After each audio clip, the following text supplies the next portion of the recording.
Hey, it's Cody. I hopped on here to talk a little bit about the books and the decks that I'm going to be working with for the month of December. So, as always, I do start with books that I read last month and just very briefly how I felt about them.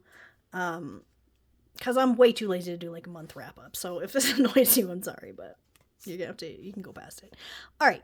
So, the first book, well, okay, not all right, the first book I'm going to talk about that I read in the month of November was God Killer by Hannah Kaner, probably Connor. I don't even know. All right, so this book I picked up at Barnes and Noble. It was one of those like buy one get one 50% off things. I had the sticker on there, which I will say did come off nicely. But I've passed this book up several times just because a lot of times I feel like books with luxurious fucking covers like this suck inside. Like the story's not good. So I did end up getting this, and you know what? I think this is one of my favorite books that I have read this year. It's basically about this god killer, right? There's a kingdom, and gods had gotten too greedy, and so the king like outlawed gods. Like, you're not allowed to be, leaving them offerings, no shrines, no altars, no temples, none of that shit. They all need to get out. So there are these god killers that go around and kill gods, and destroying their little like shrine destroys them, or like stopping people from leaving them offerings or giving them prayers or anything like that. And basically this god killer runs into a child who has a god attached to her. It's like a small god of white lies. And instead of this god having a shrine, what it's attached to is actually the child. So the god killer can't really she can't kill the god because it would also kill the child. Like they're connected. So this is the beginning of, I don't know if it's a series or a trilogy. I think it said trilogy on the internet when I looked it up.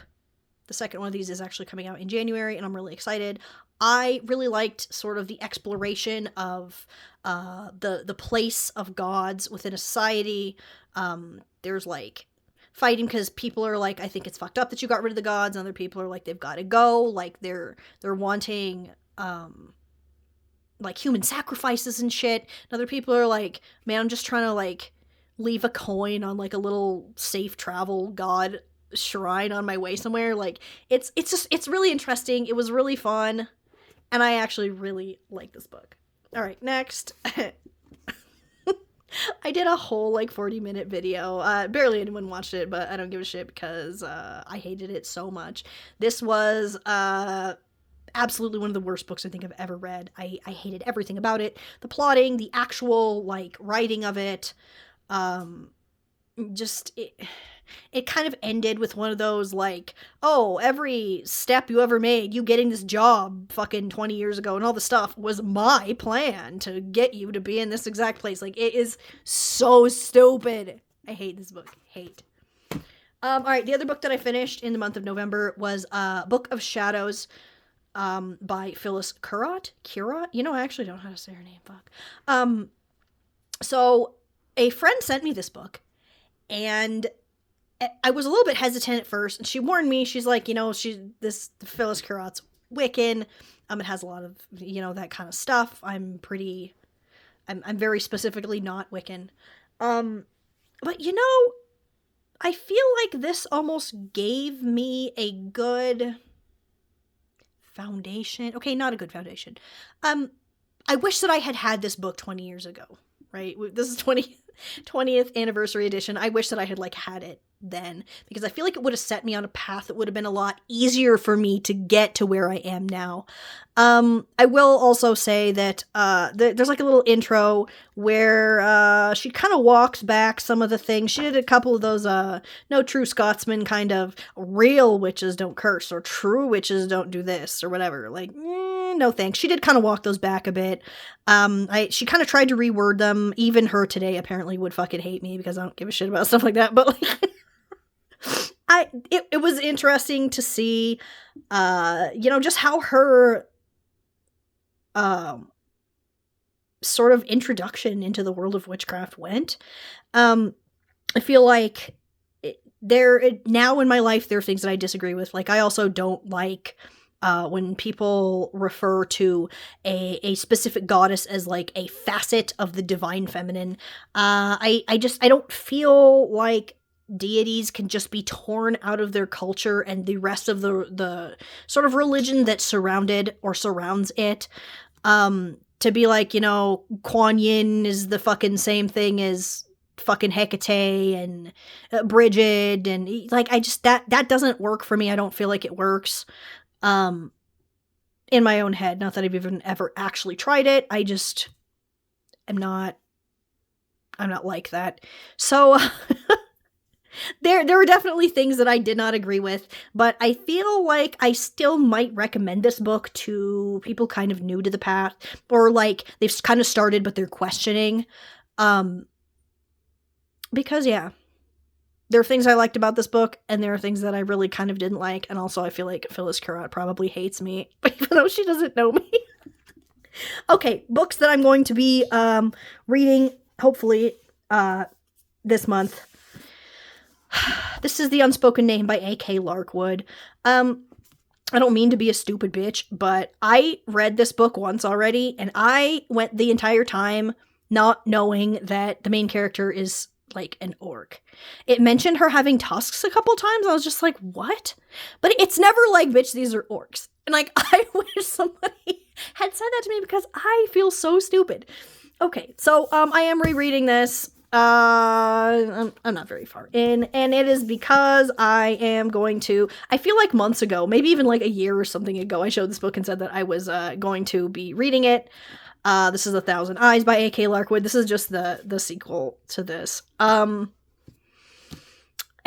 I started reading the first couple pages, and I'm like, I don't fucking remember what happened in the first one. So I'm gonna be then reading this one. These are, I feel like, good, like, winter kind of, I don't know, man. Sometimes I'm just into, like, certain kinds of books in the winter.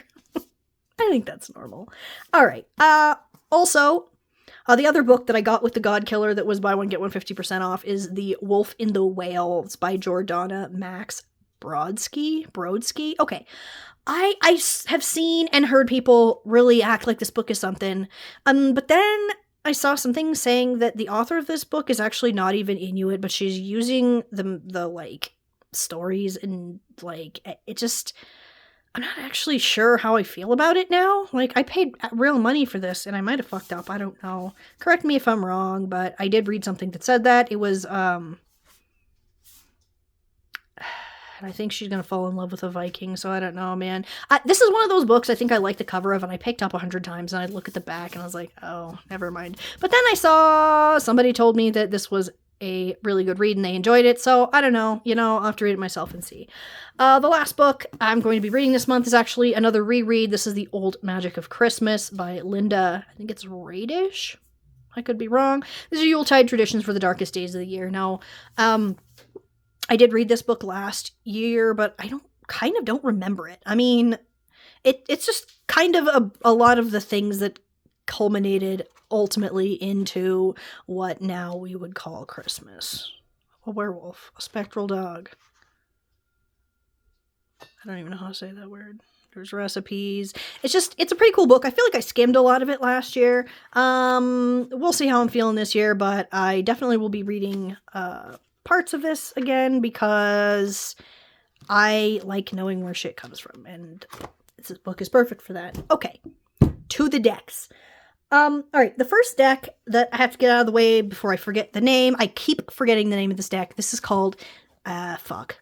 See, now look what I just did. I think it's called the Mystical Universe, or might be the Mystic Universe, or might be like Mythical. No, I think it's Mystical. Fuck. I'll put a link to this deck. This is an indie deck. Down in the description box. It came in this bag, and I think that's super cute.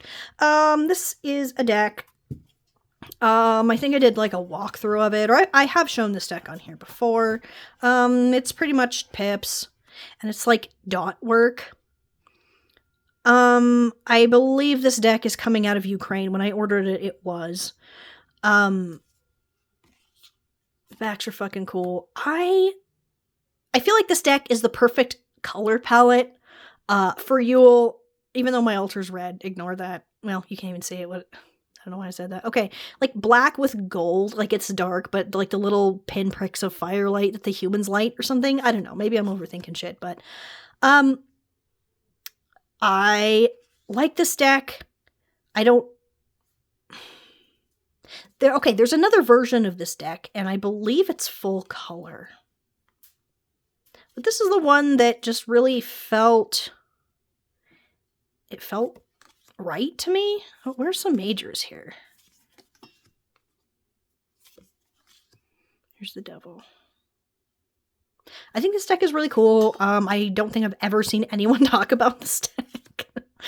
I don't remember actually how long ago I got this. I might have done like a walkthrough or like unboxing or something. I don't actually remember, but I feel like this kind of has that like hope in the darkness sort of feeling. I really like the motion in this. That hope in the dark kind of feeling, you know, where it's little golden lights kind of emerging out of the dark. So yeah, I will be using this. Look at that. I love spiders in decks. I know some people are not into spiders, but I am. So yeah, I think this was called the Mystical Universe. But see, you know, I tried to hurry and do it right after I looked it up, and I fucking got here and forgot. I can't believe it. I'll put a link to it. Jesus Christ. In the description box. We've also got the Endless Oracle by Eric Mail, who also did the Inkwitch Tarot. He recently has a second edition out of the Inkwitch Tarot, and he's working on the Endless Tarot that's going to like sort of go with this. I did show this deck last month, and I am still going to be working with it. I love this deck. Okay, I don't even necessarily use this deck for readings. Like, I will literally just come out and get this and pull a few cards and like, and imagine a little story around it. Like, I know that probably seems kind of weird. Like, what are you doing? But if I actually tried to use this deck to like really do a reading, I'm not even sure how that would work. Like, if I just... I'll show you what I do real quick. All right, we've got the healer, we've got the goddess, we've got the fisher. Okay, so this looks to me like there is a fisherman, perhaps with some sort of ailment, maybe a magical ailment, right? And he's gone to the healer, but it's not working. Maybe it's like some sort of spiritual affliction, right? So he's going to need to go talk to the goddess. I don't know why I even just did that, but the point is, that's what I do with this deck. I love this deck. Also, I don't know if I've mentioned this lately, but I forgot what it's called someplace. Oh, a Miriorama inspired Oracle deck. So there apparently in the past used to be these decks of cards where you could put them out and they all like turned into a scene because they would like run into each other. Like, do you see how the trees on the sides like line up? So it all looks like one scene. Like these things are happening at the same time. I mean, they don't have to be, but this deck is so cool and I'm so excited. For the Endless Tarot. Like, the artwork is still being made. I don't think anywhere close to it being done, but I am still pants-shittingly excited because I love this deck so much. I feel like a tarot deck for this is just going to be so fucking cool. All right. Next up, Magic View Oracle. This is a mass market deck. It's Rockpool. Yeah. I colored these edges. This deck surprised me. I really like it. I kind of thought that I saw the cover. I was like, no thanks. But then I saw some cards from it somewhere and I was like, you know what? Like, this is definitely the worst card in here. Like, look at this. It's creepy. It's dark. I didn't really do like pointed shadow work this year like I have been for like, I don't know, the last 6 or 7 years probably. So it just, I'm kind of allowing like a small amount of shadow work to trickle into my practice here over the winter. And I feel like this is a good deck for that. I also hate this card. I'm sorry. I just think these cards are, I love the artwork on them. While I don't really always get like the card titles, I'm glad that at least we have like little key phrases. Make peace with your past. You belong to paradise. Like, I can see that, but yeah. So I really think that this deck is cool. I have used this way more than I ever imagined. In fact, this is one of my most used Oracle decks. And I just, yeah. I will be using this. Okay, no, I just realized as I'm doing this, I have some tarot, I have some oracle. I'm not necessarily planning on using them together. Like sometimes if I'm in the right mood for a big like production, I'll do, you know, tarot and oracle, bust out a bunch of decks, you know, get a very specific spread. For the most part, I don't even read with spreads. Like I just start pulling shit. Like that's how I am. So if I'm showing like an oracle deck or something, I'm like, sorry, there's like white cat here in this. If I'm showing these decks, I'm not necessarily trying to like pair them together. This is a bag that I made that's actually, I should have made a little bit smaller. For this deck, oh my god, the amount of cat hair is insane. Okay, this is the Cant Oracle. This is a mass market deck, and it is by the same person that did the Luminous Tarot, and I cannot remember their name. This is such a weird deck, and when I first got this, I was really surprised by it, because, like, the artwork isn't 100% my thing. Like, I'll tell you that. And even the titles are bizarre, and that kind of drew me in, like, roots grow from your feet. Okay, pollination is fine, but some of them are just really bad shit. The setting sun sings the song of unmaking. Like, that's, okay, that one's not either. But some of them are just bizarre. The artwork is weird.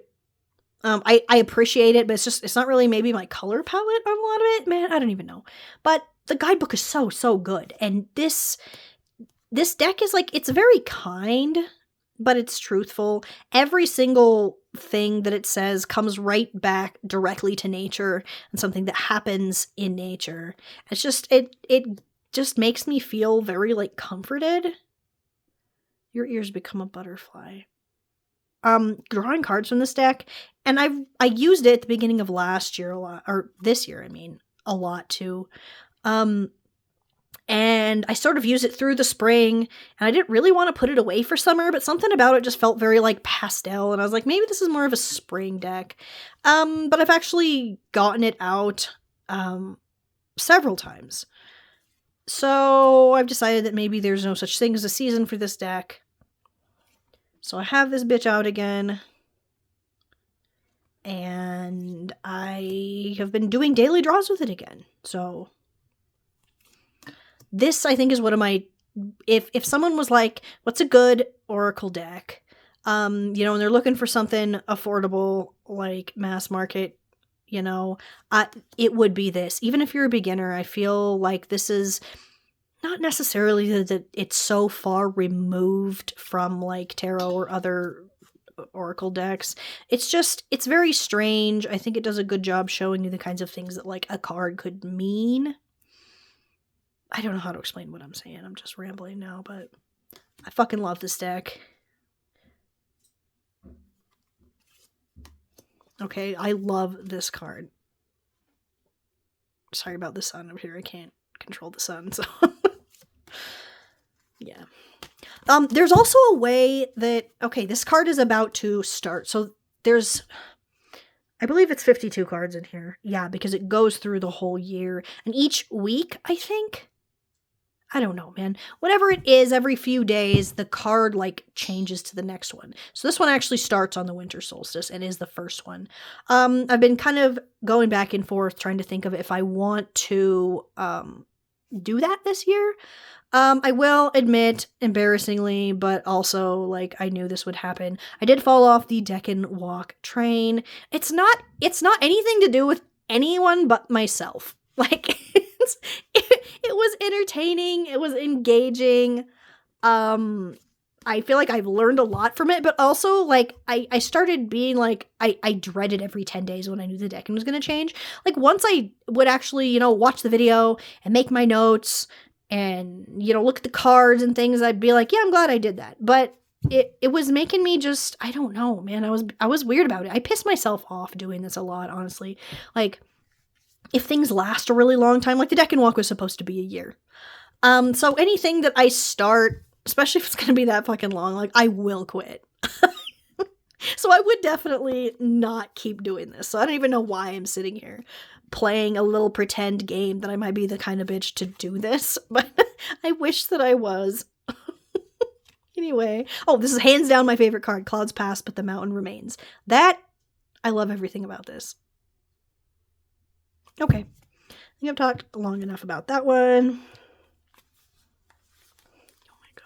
This is actually a real pain in the ass. I just crocheted like 2 circles and then stitched them together. But I made them a little bit big because I wanted them to go around, like I wanted to stretch around like the height of the cards. And actually I overestimated the size of it. So now they're like sloppy in there and that kind of pisses me off. All right, I have 2 more decks. One of them is, this is the Guardian. Wow, The Guardian of the Night Tarot by MJ Cullinane. This is the Hay House, mass market version of it. That's not all the cards, but fuck it. This deck I ordered online from Hay House, and it came to me, and like the edges were chipped to fuck. Like you can still kind of see it. I took like I have these alcohol markers. I took a gray one and colored like the edges, and I sort of tried to go around. Like you can see. Let's see if we can find a worse one. But there's just like bites out of the edges of the cards. And I don't mean the edge. I mean like on the front, but around the edge. So I tried to color that in. Yeah. I still really do like this deck though. I will say the cardstock and like the size of it makes it hard for me to like deal with. I like riffle shuffling cards, and I feel like there are so few decks that I can actually do that with because of size or like the cardstock itself. Like this one's a combination of the two. I think that if these cards were smaller, I would be able to get my hands around them better and probably riffle shuffle, but yeah, this size of cards paired with this cardstock is just, it's more than I can deal with. So anyway, I really like it's pretty much always night in the background, lots of animals, and I am into that. So yeah, I will be pulling this out. Okay, here's one where you can see like where I kind of colored in. I was pissed when I got this, honestly, because like I wish that I had gotten the indie version of it. That's ultimately, I think, my problem. But I was like, well, once it comes out in Hay House, you know, it'll be something that's easier for me to afford, and so I'll wait. And so what waiting got me was like really cardboardy cardstock, and they're fucked up.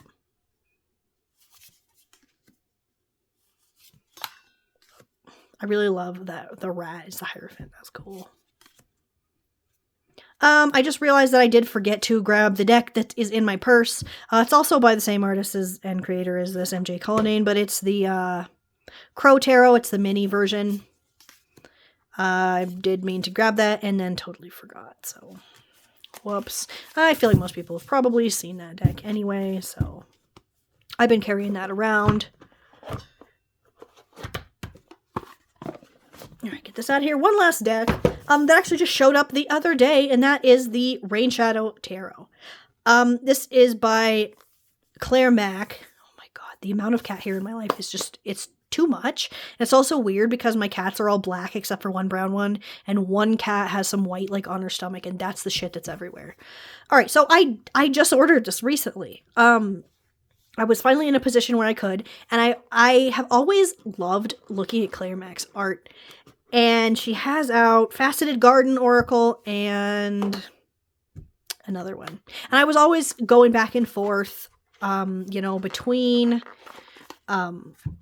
which one of those I wanted. And finally, I was like, you know, maybe I should just go with the tarot. And I did. I put it in order. Well, it's still in order. I didn't put it there, but yeah. So I have been working with this deck some. And I just think this deck is so fucking cool. Like, it's edged with, like, I don't know if you can tell, but it's actually like a matte silver edging. I think that's super cool. Also, I learned what a rain shadow is, and also that I've actually lived in one most of my life. I live in Colorado in the US in a city called Colorado Springs, which is in the rain shadow of the Rocky Mountains. So it was kind of cool to see. If you don't know, that's basically where moisture and clouds with moisture in them blow in from the ocean and lose their moisture on one side of the mountain, leaving the other side of the mountain dry and warm and like basically creating a desert there. Where I live now is a little bit south of where I used to live, and I am still in I'm kind of like in two now because there's also San Juan Mountains right here. So I don't know. It's weird. I learned something. And I really like this deck. My one complaint, I think, is the cardstock is like, it's matte, but it's sticky. Like the cards don't want to come apart. I fucking love this devil. The cards don't want to come apart. That kind of pisses me off. Also, I don't understand why, but I can't riffle shuffle this well. Like, it's maybe it's the stickiness a little bit. I don't actually know what it is, but they always fall in clumps. Okay, I guess I don't have to show you every single card here. So this is some collage work. So like some of it is other people's work. Some of it is actually the deck creators' drawings. I love this lion. This deck is so cool. I'm not sure that it's particularly wintry, but like I don't feel like it has like a season that it should be in. I like the wateriness of it. I've been trying to work more with water energy just because it's a thing that I tend to avoid. I'm Sagittarius sun, but I'm Scorpio moon. I think that made me fucking even weirder than I would have been otherwise. Also, fuck water. Like actual real water, whatever the fuck is in real water, and also like water energy of feelings and shit. So anyway, yeah. So these were the things I am going to be working on through the month of December. I also have a couple other videos that I have been sort of plotting and scheming for. I'm going to have the best decks and books of 2023 that I worked with or read or whatever, and also the worst. So, yeah. I guess that's really all I have to say. So, thanks for watching. Bye.